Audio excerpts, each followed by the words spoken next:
Okay, now आगे हम देखते हैं classification of amino acid. Easy है, ये भी कभी कभी शॉर्ट नोट में पूछ लेते हैं ऐसे ही directly, right classification of amino acid. Okay चलो डिस्कस करते हैं, वेरी इजी।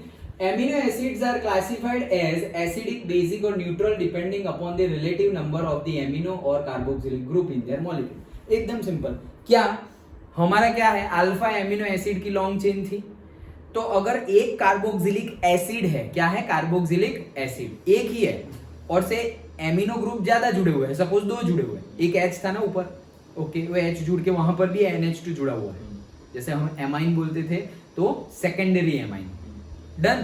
तो ज्यादा अगर एमाइन जुड़े हुए होंगे, NH2 जुड़े हुए होंगे, तो हमें पता है एमाइन जो होते हैं वो बेसिक नेचर के होते हैं, तो अगर ज्यादा NH2 जुड़े हुए हैं तो वो बेसिक हो जाएगा, ज्यादा COOH जुड़े हुए हैं तो वो एसिड हो जाएगा, और बैलेंस में ही जुड़े हुए हैं जैसे कि ग्लाइसिन में, तो वो क्या हो जाएगा, न्यूट्रल भी हो जाएगा। अंडरस्टूड, सिंपल है। अगर ज्यादा एसिड जुड़े हुए हैं तो ओवरऑल उसका नेचर कैसा हो जाएगा, एसिडिक। अगर ज्यादा एमाइन NH2 जुड़े हुए हैं तो ओवरऑल उसका नेचर क्या हो जाएगा, बेसिक। और अगर अप्रोक्सीमेटली इक्वल अमाउंट में है तो फिर वो न्यूट्रल भी हो सकता है, बस वही है। Equal number of amino and carboxylic groups makes it neutral, equal number, जैसे कि एक एक लगा हुआ है। More number of amino than the carboxylic makes it basic, क्योंकि एमाइन ग्रुप जो है, एमिनो ग्रुप जो है हमारा क्या है, बेसिक इन नेचर है। And the more carboxyl group as compare to the amino groups makes it acidic. Simple है ये तो, डन। ओके अच्छा चलो, the amino acids which can be synthesized in the body are known as non essential amino acids. देखो यहां पर generally पढ़ लेते हैं, फिर मैं बताता हूं। On the other hand, those which cannot be synthesized in the body and must be obtained through the diet are known as essential amino acids. Okay, तो जनरली स्टूडेंट्स को कंफ्यूजन होता रहता है कि यार एसेंशियल कौन सा है और नॉन एसेंशियल कौन सा है। तो एक सिंपल सेंटेंस याद रखो, क्या, जिंदा रहने के लिए खाने की जरूरत है, ये तो ट्रूथ है। ओके, जिंदा रहने के लिए खाना खाने की जरूरत है, डन। तो जिंदा रहने के लिए खाना खाने की जरूरत है, मतलब खाना खाने की जरूरत है, मतलब जो प्रोटीन हम एज अ फूड के तौर पे हम लेते हैं उसकी जरूरत है, मतलब इट इज एसेंशियल, डन। तो जो बाहर से हम लेते हैं जिंदा रहने के लिए, जो बाहर से एज अ फूड के साथ जो हम प्रोटीन इंटेक करते हैं वो एसेंशियल है, डन। समझ में आया, खाना खाने के लिए, जिंदा रहने के लिए खाना खाने की जरूरत है। तो जिंदा रहने, ये तो ट्रूथ है, लेकिन उसको कनेक्ट कर दो तुम कि खाना खाओगे, खाना खाओगे मतलब प्रोटीन भी गया, तो प्रोटीन गया, जरूरत है मतलब एसेंशियल, उसका ही मीनिंग है। जरूरत का मीनिंग क्या होता है, एसेंशियल, नेसेसरी। ओके, तो खाना जिंदा रहने के लिए मैं उल्टा बोला, खाना खाने के लिए जिंदा रहने की जरूरत है कई लोगों का ऐसा भी होता है क्यों जी रहे हो, खाने के लिए मतलब ऐसे फूडी, वही तो होते हैं फूडी। अच्छा चलो, तो जिंदा रहने के लिए खाना खाने की जरूरत है, मतलब तुम ऐसे जो एज अ फूड खा रहे हो प्रोटीन, वो जरूरत है, मतलब वो क्या है, एसेंशियल है। तो देखो, those which cannot be synthesized in the body, जो वो बॉडी में बनते नहीं, अगर बॉडी में ही बनते तो हम बाहर से क्यों खाते भाई। ओके, तो जो बॉडी में नहीं बनते and must be obtained through the diet are known as essential amino acid. तो अब कंफ्यूजन नहीं होगा, जो हमारी बॉडी में ही प्रोड्यूस हो रहे हैं, ऑलरेडी प्रोड्यूस हो रहे हैं, हमें मतलब as a food protein intake करने की जरूरत नहीं है, फिर भी अगर मैं इंटेक ना करूं तो भी हमारी बॉडी में प्रोटीन है, वो बन रहे हैं केमिकल रिएक्शन से, तो वो है नॉन एसेंशियल प्रोटीन्स, सिंपल। और जिंदा रहने के लिए खाना खाने की जरूरत है, मतलब कि जो हम डायरेक्टली हमारी बॉडी में नहीं बनते और we have to take in diet from outside, that is essential proteins और एसेंशियल एमिनो एसिड्स। सिंपल है, तो डोंट गेट, अब तो कंफ्यूजन नहीं है, एक सेंटेंस याद रख लेना, जिंदा रहने के लिए खाना खाने की जरूरत है, तो जो हम बाहर से ले रहे हैं उसकी जरूरत है, मतलब जो बाहर से ले रहे हैं as a food, as a diet, वो एसेंशियल है, और जो अंदर ऑटोमेटिकली बन रहा है, हमने नहीं डाला लेकिन बन रहा है केमिकल रिएक्शन से, तो वो क्या है, वो नॉन एसेंशियल। डन। अच्छा चलो, so non essential amino acid. आगे बढ़ते हैं, एमिनो एसिड्स आर यूजुअली, अब उसकी फिजिकल प्रॉपर्टी देखते हैं। ये हम क्लासिफिकेशन देख रहे हैं, क्लासिफिकेशन तो एकदम सिंपल था, एसिड ज्यादा जुड़े हुए हो तो एसिडिक होगा, बेस ज्यादा NH2 ज्यादा, एमिनो ग्रुप ज्यादा जुड़े हुए होंगे तो वो बेसिक होगा, इक्वल नंबर जैसे जुड़े हुए होंगे तो वो न्यूट्रल होगा, वही हमने समझा। ओके आगे बढ़ते हैं, तो उसके बाद हमने क्या समझा कि कौन सा एसेंशियल है और कौन सा नॉन एसेंशियल एमिनो एसिड है वो। डन, यही समझा हमने। आगे बढ़ते हैं, तो अब उसके फिजिकल प्रॉपर्टी की बात करते हैं। तो याद रखो, जब भी एमिनो एसिड की बात करें और जब भी प्रोटीन्स की बात करें तो याद रख लो कि एक से शुगर क्रिस्टल और सॉल्ट का क्रिस्टल और से ग्लास, टूटा हुआ ग्लास पड़ा हुआ है सामने, वो विजुअलाइज करो। वो जैसा है ना वैसा ही तुम्हारा ये है। क्या क्या विजुअलाइज करोगे, टूटा हुआ ग्लास पड़ा है या क्रिस्टल पड़ा हुआ है, गांगड़ा ऐसे हम बोलते हैं ना। ओके, तो से शुगर का और से सॉल्ट का, जैसे पूरा का पूरा पत्थर जैसा होता है, रॉक जैसा, उसको तोड़ तोड़ के क्रश करके तो फिर फिल्टर करके तो हमारे घर पे आता है। ओके, सो वो है। अब उसको विजुअलाइज करो, तो वो क्या है, एमिनो एसिड्स या यूजुअली कलरलेस, तो वो कलरलेस है। ओके, तो यूजुअली कलरलेस, जैसे कि ग्लास हो वैसे। Okay, crystalline solids, crystalline solids भी है, दो प्रॉपर्टी हो गई। दीज आर वाटर सॉल्युबल, देखो शुगर वो सब वाटर सॉल्युबल होते हैं, शुगर सॉल्ट वाटर सॉल्युबल होते हैं।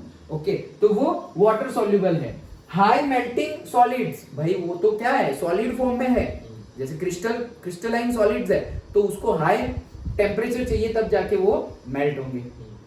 तो high melting solids and behave like salts rather than the simple amines, तो सॉल्ट्स के जैसे बिहेव करते हैं। सॉल्ट्स मतलब कौन सा सॉल्ट्स, जैसे कि जिसमें प्लस और माइनस दोनों हो, जैसे कि हमने अभी अभी देखा था ज्वीटर आयन, लास्ट चैप्टर में देखा था ना हमने ज्वीटर आयन, जैसे एक में ही प्लस और माइनस दोनों हो। ऐसा कैसे, देखो बहुत ही इजी है ये भी, तुम स्ट्रक्चर देखोगे तो इजीली पता चल। ये रहा, यहाँ पे है, मैं क्यों कर रहा हूँ, अच्छा चलो, तो यहाँ पर है ही ऑलरेडी। क्या गिवन है, देखो ये है हमारा COOH और ये है हमारा NH2 CH के साथ R। डन, ये हमारा अल्फा एमिनो एसिड है। अब होगा क्या कि अगर ये COOH क्या कर सकता है, H रिलीज कर सकता है, वीक एसिड है ना। ओके, तो वो H रिलीज कर सकता है। H रिलीज कर दिया मतलब क्या, हमारे लुईस एसिड बेस के डेफिनेशन के अकॉर्डिंगली वो क्या बन गया, एसिड बन गया। H रिलीज करे मतलब वो क्या बन गया, एसिड बन गया। तो वो H रिलीज कर सकता है, H रिलीज कर दिया तो ये भाई साहब क्या हो गया, COO-, और वही H इसने गेन कर लिया। तो अगर H+ गेन करे तो वो क्या बन गया, बेस बन गया। वही हमारी डेफिनेशन के अकॉर्डिंगली, इसके ऊपर तो पूरा चैप्टर हमने किया लास्ट। ओके, तो ये बन गया NH3+। तो देखो एक ही मॉलिक्यूल में नेगेटिव भी आ गया और पॉजिटिव भी आ गया, उसी को बोलते थे हम ज्वीटर आयन। एक ही मॉलिक्यूल में पॉजिटिव नेगेटिव दोनों आ जाए तो उसको हम क्या, मतलब एक लूज कर रहा है और वो किसी और को नहीं दे रहा है, अपने ही घर में से कोई एक और ले रहा है। मतलब किसी ने लोन दी और अपने ही घर वाले ने, मतलब तुमने अपने भाई बहन के पास से पैसे ले लिए तो खत्म हो गया बात। ओके, एक ने लोन दी और दूसरे ने लोन ली, घर में ही बात खत्म हो गई। Okay, like that. तो वो सॉल्ट के जैसे बिहेव करता है। अच्छा, और कार्बोक्सिलिक एसिड, मतलब हम सोचेंगे कि ये एमाइन के जैसे बिहेव करेगा, हम सोचेंगे कि एसिड के जैसे बिहेव करेगा, लेकिन वो जनरली कैसे बिहेव करता है, सॉल्ट के जैसे बिहेव करता है। डन। ओके, चलो, this behaviour is due to the presence of both acidic and basic groups in the same molecule. Yes, in aqueous solution the carboxylic group can lose a proton, मतलब H+, and the amino group can accept a proton, that is H+, again giving rise to a dipolar ion known as Witter ion. Done? Explanation already we have done. अच्छा, this is neutral but contains both positive and negative charges. Neutral ही होता है ना, जैसे कि हम NaCl लिख दें तो हम NaCl को कभी भी ऐसा नहीं लिखते हैं Na+Cl-, लेकिन अगर लिखना हो तो हम ऐसा लिख सकते हैं कि Na+ और Cl- जुड़ के NaCl बना हुआ। डन। ओके, तो एक्चुअल में वो क्या है, न्यूट्रल, क्योंकि जितना पॉजिटिव उतना नेगेटिव है। इसने एक दिया और इसने एक ले लिया, बात खत्म हो गई। तो वैसे वो क्या है, न्यूट्रल। और सपोज Na+ वो पॉजिटिवली चार्ज है, कैटायन है, Cl- वो नेगेटिवली चार्ज है, anion है, लेकिन NaCl वो न्यूट्रल है, वो पॉजिटिव या नेगेटिव चार्ज नहीं है। और अगर पॉजिटिव और नेगेटिव चार्ज है तो वो न्यूट्रल हो गया है, जितने पॉजिटिव उतने ही नेगेटिव। डन। ओके, तो वैसा ही है ये। In zwitterionic form amino acid shows amphoteric behaviour as they react both with the acids and base. तो ये तो हमने लास्ट चैप्टर एमाइंस में देख ही लिया है कि ये जो ज़्यूटर आयन में NH2 है वो एसिड के साथ भी रिएक्ट करता है और बेस के साथ भी रिएक्ट करता है। देखा था हमने पूरा का पूरा चैप्टर में, हमने कितनी सारी केमिकल रिएक्शन देखी। तो एसिड के साथ तो देखो यहीं पे रिएक्शन कर ली, इसने H+ दिया और इसने ले लिया, लेकिन हमने ऐसी भी रिएक्शन देखी थी कि बेस के साथ भी वो रिएक्शन करता है, उसमें भी हमने वीक बेस स्ट्रॉन्ग बेस भी लिए थे, याद आया? ओके, तो दोनों के साथ बिहेवियर करता है, मतलब दोनों के साथ रिएक्शन करता है, इसलिए उसको क्या बोल रहे हैं? Amphoteric in nature. याद करो हमने बोला था कि जो H मतलब जो एसिड जो H+ रिलीज करे वो एसिड और जो OH- रिलीज करे वो बेस, 10th की डेफिनेशन। तो 10th की डेफिनेशन में फिर तो हमने ये सब समझा, इलेक्ट्रॉन लूज करना, इलेक्ट्रॉन गेन करना, वो सबको ही हमने एसिड और बेस में डाल दिया। Lewis acid and Lowry Bronsted acid and base and सब कुछ हमने पढ़ लिया। लेकिन एम्फोटेरिक बिहेवियर मतलब क्या? ड्यूअल बिहेवियर, जैसे फ्रॉग जैसा पानी में भी रहता है और जमीन पे भी रहता है, टर्टल जैसा पानी में भी और जमीन पे भी, क्रोकोडाइल भी, लाइक। तो ये भी एसिड की तरह भी बिहेव करेगा, बेस की तरह भी बिहेव करेगा, like that. Okay, H+ gain भी कर सकता है, H+ लूज भी कर सकता है, डन। तो इसीलिए उसको एम्फोटेरिक बिहेवियर है किसका? NH2 की वजह से, ये भाई साहब का नहीं, इसकी वजह से एम्फोटेरिक बिहेवियर है। तो वही चीज लिखी हुई है, acid shows amphoteric behaviour as they react both with the acids and base. Simple है। एक्सेप्ट ग्लाइसिन, ग्लाइसिन को छोड़ के पहला वाला मतलब H वाला, जो H के बाद अल्फा एमिनो एसिड था वो, ओके। तो उसको छोड़ के all other naturally occurring alpha amino acids are optically active. क्या? Optically active. ये क्या? अरे वही पोलरिमीटर में अगर हम डालेंगे तो ऑप्टिकली एक्टिव, या तो वो राइट में बेंड होंगे और से साउथ में बेंड होंगे, या तो फिर वो लेफ्ट में बेंड होंगे और से नॉर्थ में बेंड होंगे। अगर लेफ्ट में बेंड हो गए और नॉर्थ में बेंड हो गए तो उसको हम बोलेंगे लीवो रोटरी, तो वो था माइनस। और अगर राइट में बेंड हुए और साउथ में बेंड हुए तो वो थे डेक्स्ट्रो रोटरी और उसको हम लेते थे प्लस, डन। तो सारे के सारे ऑप्टिकली एक्टिव, इसको छोड़ के, except glycine all other naturally occurring alpha amino acids are optically active. सारे के सारे ऑप्टिकली एक्टिव है, ये पहले को छोड़ के। ऐसा भेदभाव क्यों हो गया? ग्लाइसिन को क्यों छोड़ दिया? उसका रीजन है, देखो, since the alpha carbon atom is asymmetric. तो अल्फा कार्बन एटॉम है वो क्या है? असिमेट्रिक। अल्फा कार्बन एटॉम जो है इज असिमेट्रिक। तो देखो सब में क्या है, यहां पर यही है ना हमारा, तो यहां पर से ग्लाइसिन में क्या होगा? यहां पर H होगा, डन। ओके, तो याद करो हमने जब सिमेट्री असिमेट्री एंड ऑल सब देखा था, तब क्या यहां पे एक H है और यहां पे दूसरा भी H है, लेकिन हमने क्या देखा था? कार्बन की जो टेट्रावेलेंसी है, चारों चार जगह पे अलग अलग फंक्शनल ग्रुप लगे हुए होने चाहिए, याद आया?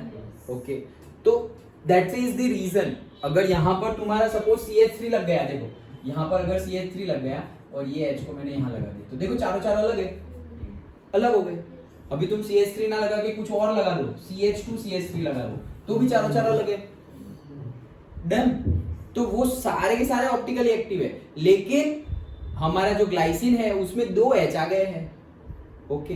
उसमें कितने H आ गए हैं? 2 H आ गए हैं। तो that is the reason, same आ गए ना, okay. So that is the reason कि वो ऑप्टिकली एक्टिव नहीं है, इसीलिए लिखा हुआ है, फिर से पढ़ता हूं, except glycine all other naturally occurring alpha amino acids are optically active since the alpha carbon atom is asymmetric. किसमें? ग्लाइसिन को छोड़ के बाकी सब में असिमेट्रिक है, लेकिन इसमें तो हम बोल सकते हैं ना थोड़ी बहुत सिमिलैरिटी है H और H। असिमेट्रिक कब? जब चारों के चारों वैलेंसी पे कार्बन की चारों की चारों जगह पे अलग अलग ग्रुप जुड़े हुए हो, तब उसको हम असिमेट्रिक बोलते थे, याद आया? ओके, तो वैसा ही है बाकी सब में। These exist both in D and L forms। तो सारे के सारे बोथ, मतलब ग्लाइसिन तो है ही नहीं ऑप्टिकली एक्टिव, लेकिन जो बाकी सारे ऑप्टिकली एक्टिव है उसमें दोनों है के दोनों है, D भी है और L भी है, लेकिन नेचर में जो सबसे ज्यादा पाया जाता है वो L है, लिखा हुआ है, यहाँ लिखा हुआ है। Most naturally occurring amino acids have L configuration, मतलब लेफ्ट में नॉर्थ में बेंड हो गए, लीवो रोटरी है, done.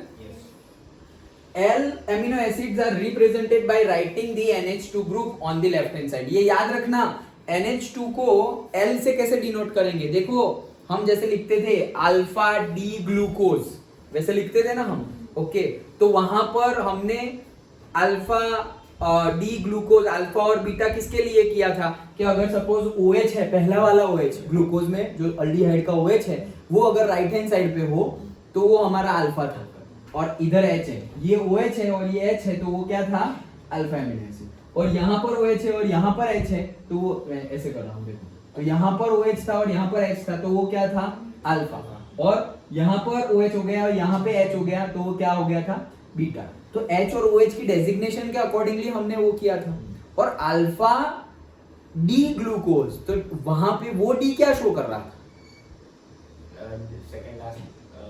Correct, second last carbon पे भी वहां पे होना चाहिए राइट हैंड साइड पे, तो वो डी है, अदरवाइज एल है। डन।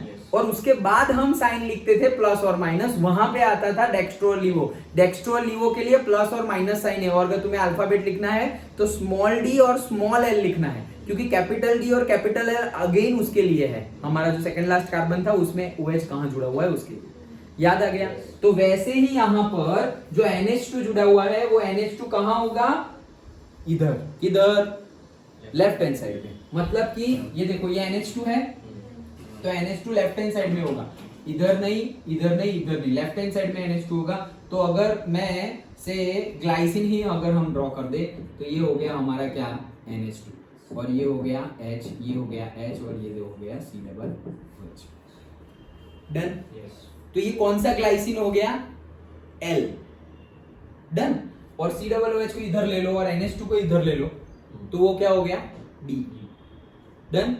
तो नेचुरली, नेचर में जो मिलते हैं सबसे ज्यादा वो कौन से अमीनो एसिड होते हैं, L अमीनो एसिड होते हैं। तो उसको डिनोट करोगे तो कैसे, कहां लिखेंगे, लेफ्ट हैंड साइड में मिल रहा है NH2, मतलब L यार, सिंपल, लेफ्ट हैंड साइड में L, दैट्स इट। ओके, अच्छा चलो, तो यही था हमारा क्लासिफिकेशन ऑफ एमिनो एसिड, समझ में आ गया। क्लासिफाई तो हमने एकदम इजी तरीके से किया, क्या, अगर ज्यादा एमिनो ग्रुप हो तो वो बेसिक, ज्यादा एसिड ग्रुप हो तो वो एसिडिक, और इक्वल अमाउंट में हो तो वो न्यूट्रल। डन। वो हमने डिस्कस किया। उसके बाद उसकी फिजिकल प्रॉपर्टीज भी हमने देखी कि भाई वो कैसा होगा। तो मैंने बोला कि एक सॉल्ट का क्रिस्टल और शुगर का क्रिस्टल और उससे ग्लास पड़ा हुआ है, वो एज्यूम कर लो, तो उसके अकॉर्डिंगली तुम बोल दोगे क्या, कि सपोज वो कलरलेस है, अच्छा ओके, तो कलरलेस हो गया, कलरलेस है, पानी में जैसे शुगर और सॉल्ट डिसॉल्व हो जाते हैं तो पानी में सॉल्युबल है, ओके। क्रिस्टल है तो हाई मेल्टिंग पॉइंट है, ज्यादा टेम्परेचर जाएगा तब जाके वो क्या होगा, मेल्ट होगा। अंडरस्टूड। और दूसरे फंक्शनल ग्रुप के साथ भी देखने को मिलता है, सिंपल। तो थोड़ी बहुत हमने फिजिकल प्रॉपर्टी देखी। देन हमने डिस्कस किया कि पर्टिकुलरली जो ज्वीटर आयन सॉल्ट की तरह बिहेव करता है, वो भी हमने डिस्कस किया ना, कि वो सॉल्ट की तरह बिहेव करता है, और वो क्यों करता है उसका रीजन बताया। तो उसके लिए ये जगह भर गई, अदरवाइज बस इतनी ही चीज थी, लेकिन क्यों करता है वो यहाँ पर हमने वापस डिस्कस किया। और यहाँ पर भी हमने क्या डिस्कस किया, ये तो कर लिया, लेकिन हाँ, ये एक चीज हमने डिस्कस की, क्या, एसेंशियल एमिनो एसिड कौन से हैं और नॉन एसेंशियल एमिनो एसिड कौन से हैं। हमारी बॉडी में जो बनते हैं वो है नॉन एसेंशियल एमिनो एसिड, और जो हम बाहर से खाते हैं वो है एसेंशियल एमिनो एसिड।